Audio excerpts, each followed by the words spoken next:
T minus 6, 5, 4, 3, 2, 1.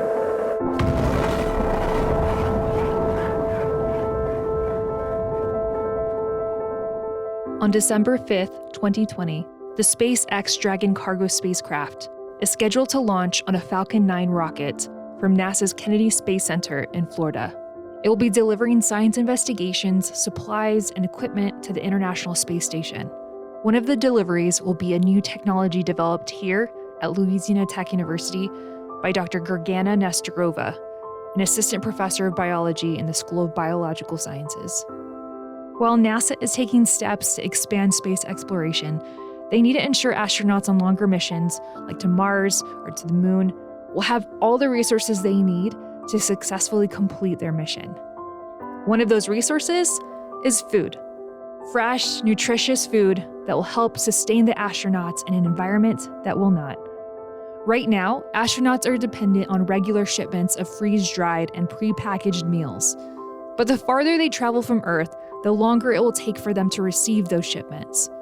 These meals, like other food, will break down and over time become less nutritious.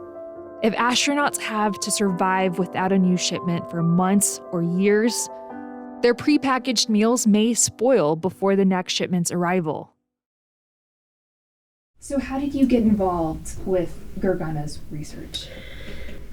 Funny story. I consider myself a nerd for all things space, and I have since I was very young. So immediately when I saw the advertisement for Dr. Serena Anand-Chancellor's talk at Tech, I immediately reserved tickets. And she is a medical doctor and astronaut who spent, I believe, 190 consecutive days in space. And she was here to talk about medical research happening on board the ISS. My dad and I both went to that talk, and then the next day I went to a Tri-Beta meeting, which is the Louisiana Tech Biological Honor Society, and it was about undergraduate involvement in research. And the first project presented was Dr. Nestorova's, and as soon as they said NASA, I was hooked, and I immediately emailed her. And she took me on a month later. What type of food did we eat? So, you know how the military eats MREs? Have you ever seen these green packets with mushy food inside? Yeah, that's what we ate. So, most of our food was in those packets. The one fresh food, I call it's semi-fresh. What do you think is one of the most popular fresh foods we have up there? What's that? Mm-mm. Oh, I wish we had lettuce. That'd be fantastic, but no. Tortillas. Tortillas last a really long time, and you can put anything in a tortilla. So I got really good at peanut butter and jelly tortillas. That's one of my favorite. That's the closest I could get to a peanut butter and jelly sandwich. I think I filmed something I put that on YouTube somewhere anyway. But we would eat that a lot with dinners. We missed crunchy food. So if we had a cargo vehicle come up bringing little treats or snacks, we would always ask for Pringles because we miss potato chips.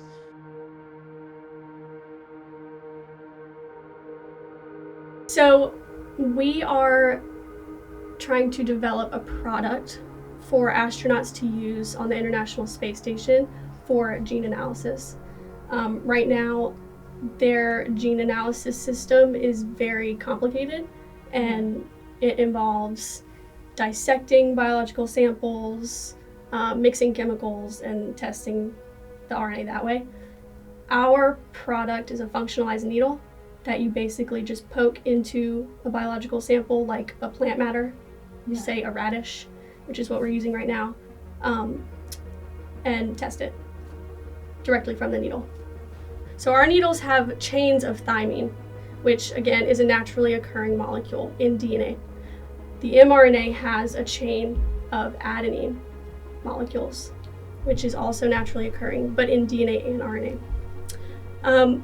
They work like magnets, so whenever we insert our needle into the radish, we have the north end, the mRNA has the south end, and they attract. Through the development of our product, we have to test its efficiency, so it's not so much about sequencing the DNA of the radish, as it's more about how much can we get our needle to pick up. So that's what we're testing when we repeat it over and over again. So it's more about making sure that you have an accurate reading? Yeah, exactly. Okay. So our whole project is to perfect this product so that it can be used on the International Space Station permanently, or until something better comes along.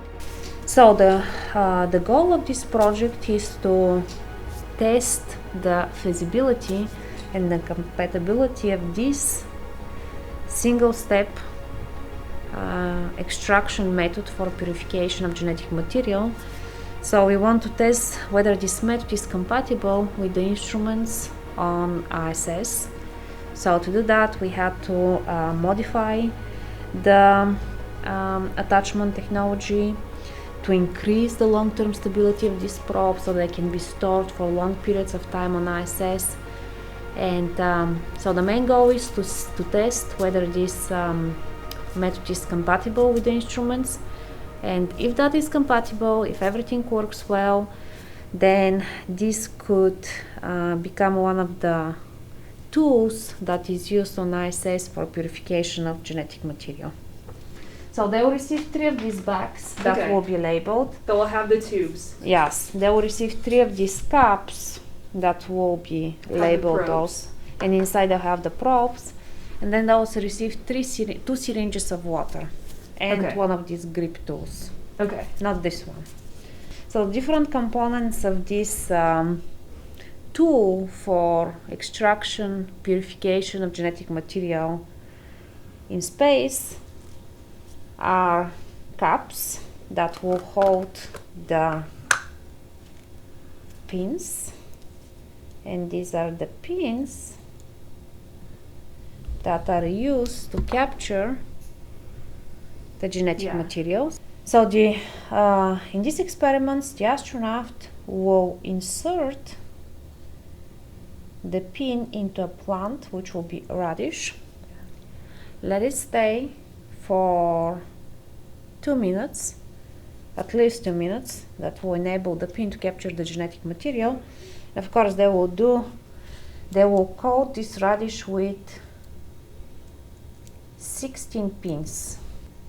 So why 16 if the DNA is technically the same everywhere? We are doing 16 because we want to have replicates, and actually the instruments that I will show you that can run the genetic analysis actually can hold 16 tubes. Oh, okay. So that's why.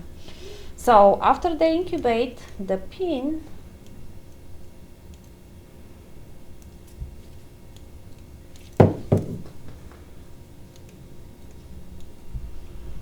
they will use one of those tubes that contain the mixture, and they will